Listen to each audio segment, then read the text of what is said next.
Okay, good morning, class. Good morning, sir. Class, you will now work with your group mates for your reporting tomorrow. Again, I'll be going to grade you by group and we will use the traditional instructional materials for your reporting. Understood? Yes, sir. Right. Hi, Rosalie. Group ko ba, right? Magkagrupo tayo. Yes, pag-collection tayo. Meron ka pala. Can you put it? So, I think ating sabi na natin, sino pitibay? Milala. Okay. So, here's the judge. Ito sa first reporter, then this is the second reporter, then the last reporter na lang. Okay? Sige, even naman. So, ako sa first. Go! Ito ay dali. Akin na lang kaya.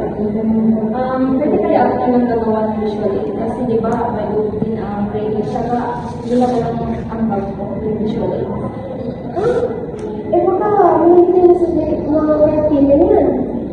Hindi naman siguro. Kasi may visual aid naman tayo. At saka, natatakot pa ako sa environment. Nag-adjust pa yung sarili ko. Sure ka ba dyan, Aidagin? Alam ko nakapag-report ka minsan.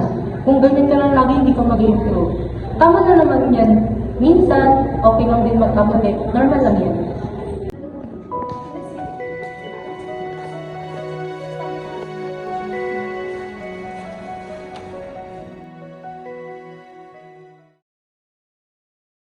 Technique would you prefer?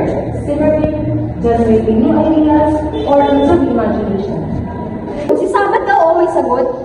Yes, Mr. Samad. Do you have an idea in mind? Ay, wala ako. Gago. Nakakaya kasi. Alam mo yun, baka mali sa ko, baka mali masabi ko. Ay, naku. Nagiging silang plaka na nga yung ko na walang maling sagot eh. Tapos ikaw na-overthink ka sa yung opinion mo. Hindi, kasi more on writing lang kasi ako. Siguro walang pressure. Dahil sa public speaking kasi parang yung mga hindi ko lang kayo, parang nagpapasalita. Practice, take risk din. Kung hindi mo ito try, walang mangyayari. Honestly. So, before we enter our topic, nag-prepare lang kami ng short piece lang and we need to prepare one and a half process. Pictures up, pictures up. Okay. So, we need to listen to the papers and blood. Uy, ilan ka? 70 plus ikaw? 8/20 lang. Hala, bakit? Hindi naman talaga ako magaling sa subject na to. Tsaka nakakawalang ganang mag-study kasi hindi ko naman talaga gets yung Actually, madali lang talaga ako yung pagpipilit mo lang yung interview. Kasi hindi naman complex yung mga question. Hindi naman kasi talaga ako pinag-pinag. Tsaka isa pa, parang boring sila mag-explain. Kaya nakakawalang ganang matindi. So, hindi ko talaga mag-explain na talaga. Alam mo kasi, sa mag-taon na lang, magaling ka na. Hindi, marami ka na. So, Ewan ko, parang wala na akong pag-asa mag-improve sa subject na to. Hindi naman, pabagsak na. Pero kaya, okay.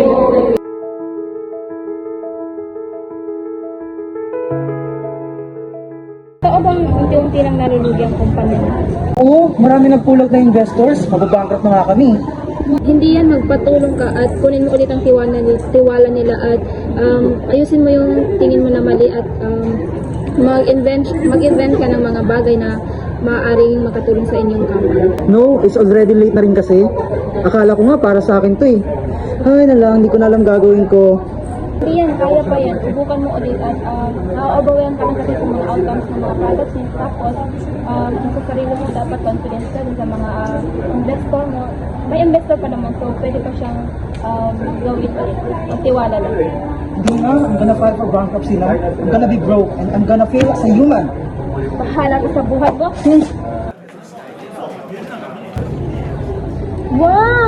Basta anong gagawin mo dyan? Laki naman yan.